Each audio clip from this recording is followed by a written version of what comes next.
ከምንም ጊዜ በላይ ከጎኔ ይሆናል ብላችሁ የምትጠብቁት ሰው እናንተ ስትታመሙ ሲሸሻችሁ። በነገራችን ላይ ሰው ሲታመም ከህመሙ በላይ ሰው ይናፍቀዋል። በሰው ተከቦ ሰው ይናፍቀዋል። በተለይ እኛ አረብ ሀገር ያለ ነው። ያው ብዙ ጊዜም ተናግሬያለሁ። በነገራችን ላይ ሰዎች የሚፈልጉን ገንዘባችንን እስከሚያልቅ ድረስ ነው። ወይም ደግሞ ጤነኛ ሆናችሁ ሰርታችሁ ስለምታገኙ ወይም ሰርታችሁ የማግኘት እድላችሁ ሰፊ ስለሆነ ሰው ይፈልጋችኋል። ግን ትንሽ ብትተኙ ብትደናቀፉ ጤናችሁ እንትን ብትሉ በመጀመሪያ የሚሸሻችሁ ከምንም ጊዜውም በላይ ከኔ ጎን ይሆናል። ሰዎች ሲሸሹኝ ሰዎች እንትን ሲሉኝ ከኔ ጎን ይሆናል የምትሉት ሰው ሸሻችኋል። በነገራችን ላይ ለድምፄ በጣም ይቅርታ፣ ያው ሰሞኑን ስላመመኝ ነው። ብቻ አልሐምዱሊላህ። ዛሬ የመጣሁበት ርዕሴ አይደለም። በነገራችን ላይ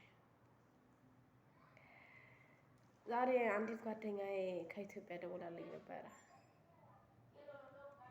የእውነት የነገረችኝ ነገር በጣም ስላስጨነቀኝ በቃ እንደው ይሄንን ነገር ሳልናገር እንደው አምቄ እንዳልይዝ ብዬ ነው። ጓደኛዬ ዱባይ ነበረ የምትሰራው። ኦኬ፣ ዱባይ ነበረ የምትሰራው። ኢትዮጵያ ከገባች ገና አንድ ወሯ ነው። ያኔ ዱባይ ውጭ ነበር የምትሰራው። ያን አንዳንዴ ታውቃላችሁ፣ ዱባይ ውጭ የምትሰሩ ልጆች ተይዛ ነው ወደ ኢትዮጵያ የገባችው ሳትዘጋጅ። ያኔ ብዙ አላማ የነበራት ልጅ ናት። ወደ ኢትዮጵያ ገባች። ያው ያልተዘጋጀችበትም ነገር ስለሆነ ኢትዮጵያ ስትሄድ ደግሞ ብዙ እንትኖች አሉ አይደለ? ሳትዘጋጁ ሄዳችሁ ተዘጋጅታችሁበት እንኳን ብትሄዱ ብዙ እንቅፋቶች አሉ። ከሀገር ከወጣችሁ ቆይታችኋል። ብዙ ነገር አለገባችሁ። እና እቺ እህቴ እንዲህ ነው ያጋጠማት፣ ጓደኛዬ ማለት ነው። ስላልተዘጋጀችበት ድጋሚ አረብ ሀገር ለመምጣት ትጀምራለች። በነገራችን ላይ እኔ በቅርቡ ወደ ኢትዮጵያ ስለመሄድ ማለት ነው እኔ ያለሁበት ቤት ነበረ እንድትመጣ ያናገርኳት። ያለውን ነገር ሁሉ ነገራት። እሺ ብላኝ ተስማምታለች። ገባችሁ? ልጅቷ ማለት ነው። ኦኬ፣ እኔ ያለሁበት ቤት ለማምጣት ተስማምታ ልጅቷ ከደሴ ወደ አዲስ አበባ ትመጣለች። ይሄ ሲኦሲ የሚሉትን ነገር ለማስጨረስ ይመስለኛል። ሲኦሲ ነው። ኦኬ። እና አዲስ አበባ ከመጣች ደግሞ ማረፊያ የላትም። ገባችሁ? እና ጓደኛዋ አለች። ያኔ ከዛ ስትነሳ ያናገረቻት ምናምን ጓደኛዋ አለች እዚህ አዲስ አበባ። ገባችሁ? አዲስ አበባ ከደረሰች በኋላ ጓደኛዋ ተቀብላት፣ ጓደኛዋ አስተናግዳት።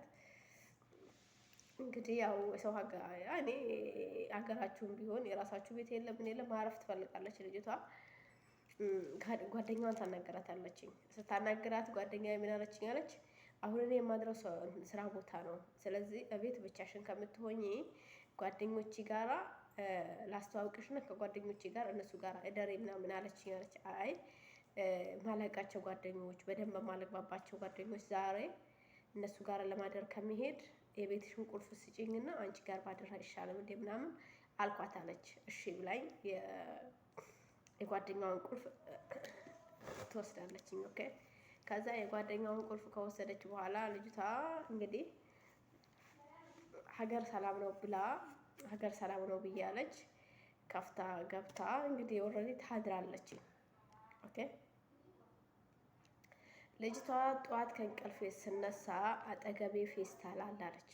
እንግዲህ እሷ ከእንቅልፏ ስትነሳ አጠገቧ ፌስታል አለ። ኦኬ። ፌስታሉ የሆነ ምንድን ነው ይሄ ልብስ ነገር መስሎኛል አለች። አልጠበቀችም። ማንም አይጠብቅም። እኔም አልጠብቅም። ህፃን ልጅ ፌስታል እኔም አልጠብቅም። ወላሂ ስትነግረኝ ልቤ ቀጥ ነው ያለው እና ፌስታል ልብስ ውስጥ ላይ ፌስታል ያለ መስሎኛል። ቤቱን አሰናዳው ምን አልኩኝ። ከዛ ወደ ፌስታሉ ሄድኩ አለች። ፌስታሉን ሲይዘው ውስጡ ላይ ያለው ህፃን ልጅ ነው። ፌስታል ያለው ህፃን ልጅ፣ የተወለደ ህፃን ልጅ ፌስታሉ ላይ አለ። ልጅቷ እንዴት እንደሆንኩኝ ምን እንደሆንኩ በጣም ምንም አላውቅም አለች። በቃ ጨርቄን ማቄን ሳልል ከዛ ቤት ወጥቼ ወደ ተመለስላችኋለች ልጅቷ ወደ ደሴ። ኦኬ። እንግዲህ ልጅቷ ምንም ነገር አታውቅም። ሀገር ሰላም ነው ብላ ነው ጓደኛዋ ጋር ያደረችው። ይሄንን የመሰለ ዱብዳ ይጠብቀኛል ብላ አልጠበቀችም። በነገራችን ላይ በጣም እየበረደኝ ነው ታውቃላችሁ። ወላሂ ብርድ እያንቀጠቀጠኝ ነው። እንግዲህ ዛሬ ሐኪም ቤት ልሄድ ነው። እና ዱአ አድርጉልኝ እንዳትረሱ፣ ዱአ አድርጉልኝ። እና ልጅቷ ወደ ደሴ ትመለሳለች፣ ወደ ሰፈር ማለት ነው። ይቅርታ ሰዎች ስለመጡብኝ ቋረጥኩት። ከዛ ልጅቷ ወደ ደሴ ሄድኩኝ። እንግዲህ ያው ታውቃላችሁ ትንሽ ነገር አይደለም የተፈጠረባትኝ፣ ትልቅ ዱብዳ ነው።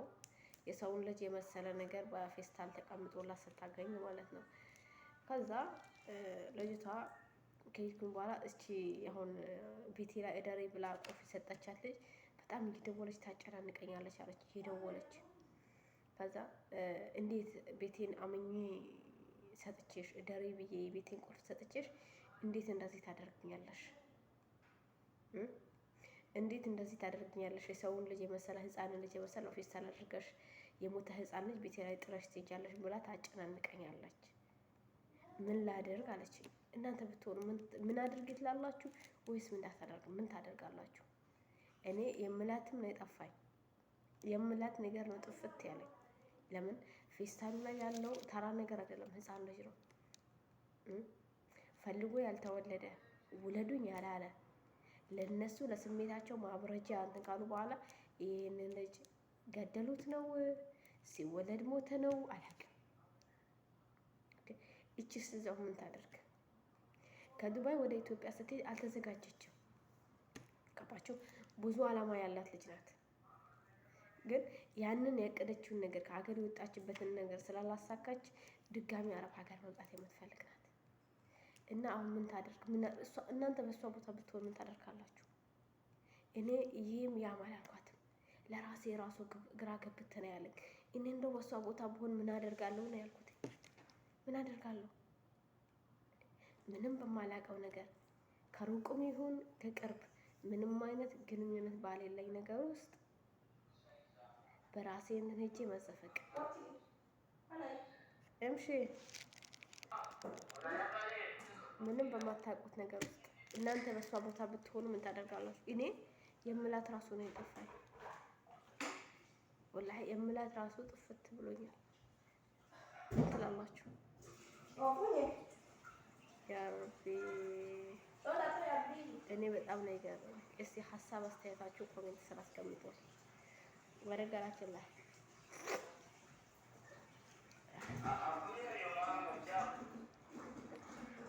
በሰው ተከባችሁ ሰው ሲርባችሁ በጣም ይከፋል።